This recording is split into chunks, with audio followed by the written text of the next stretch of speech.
Hello students, good afternoon everybody. So today I am going to start a new family. So welcome to the platform of BioCell tutorials. Today myself Madhuri Deshmukh going to present new family, that is the family Lamiaceae. So let's start. This family Lamiaceae is commonly called as a mint family,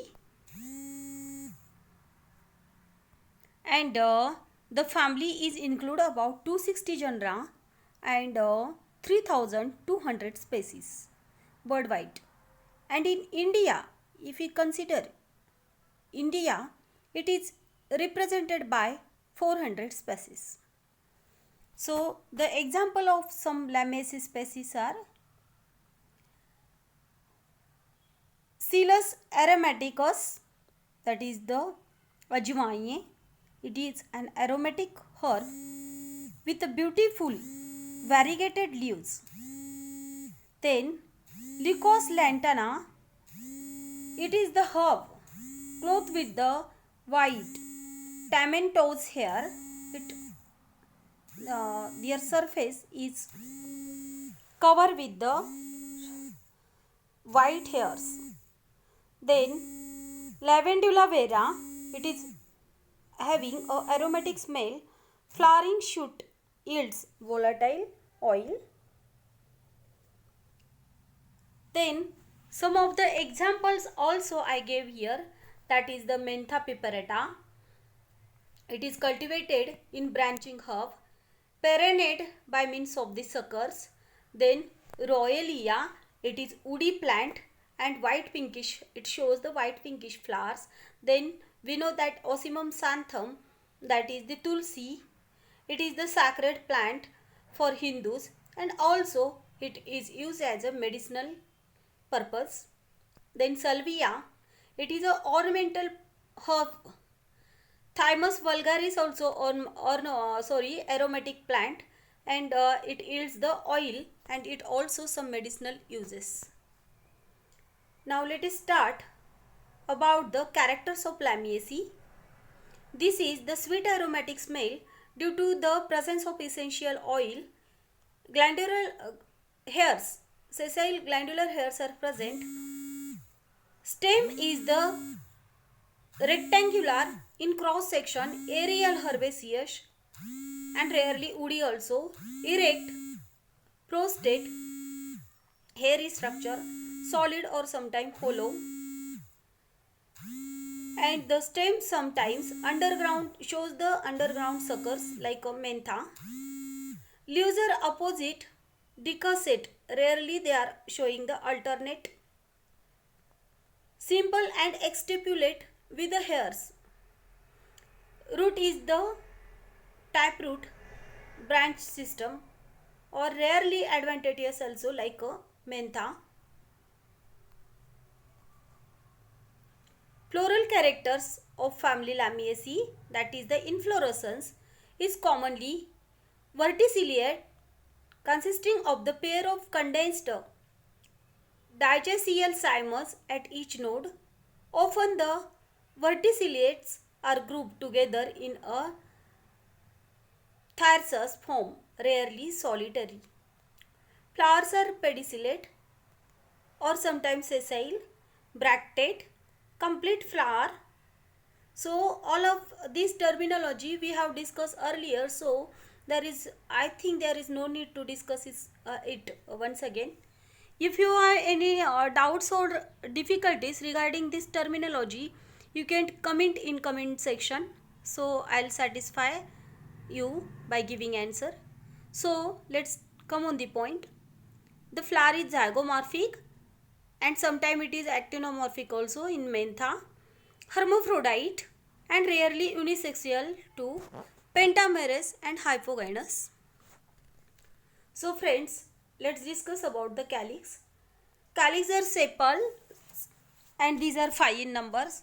They are gamosepalous, bilabiate, in a Salvia thymus, persistent volvate or imbricate estivation. When bilobate calyx is, the arrangement of the sepals may be 1/4 or ossimum 2/3 in a calamintha. So you can observe this diagram, students. Okay. Now let us discuss about the corolla. The corolla possesses the tubular base which widens towards the mouth. Petals are generally 5. They may be gamopetalous, and the 5 teeth are subequal and mostly bilabiate.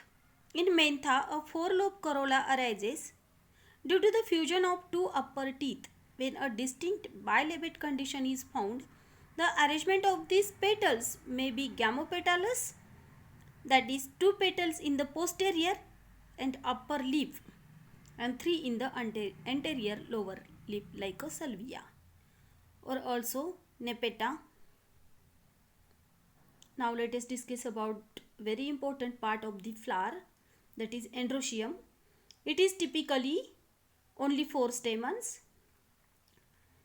Then it's arranged 2 plus 2 and posterior stamen reduced and represented by a staminode. In a Calamintha, only 2 perfect stamens are found. In Salvia, only 2 stamens on the anterior sides are found. They are characterized by a peculiarly long connectives which helps in insect pollination. Stamens generally introse and diathysious. It is now let's discuss about the gynoecium.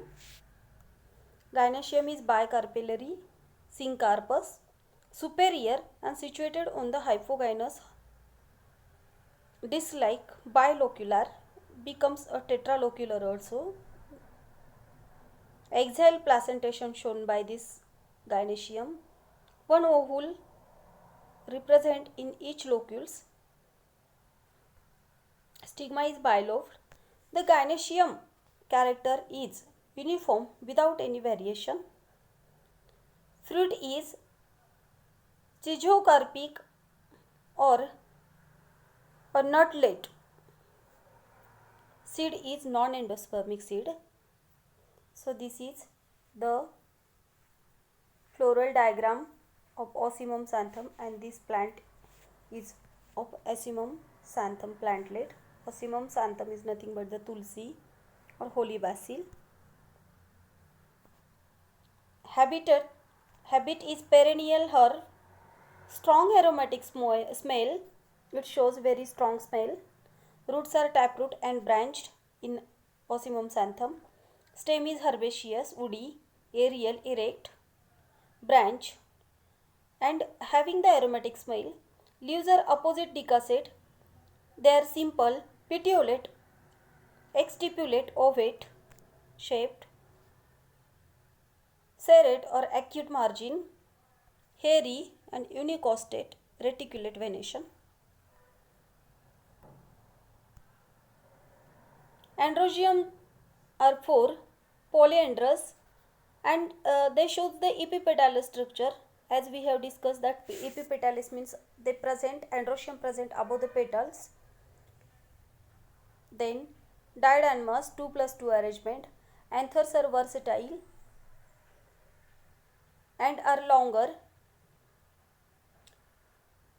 Now let us discuss about the gynoecium. Gynoecium is bicarpellary, syncarpous, or is superior, bilocular, but becoming a tetralocular sometime. Axial placentation.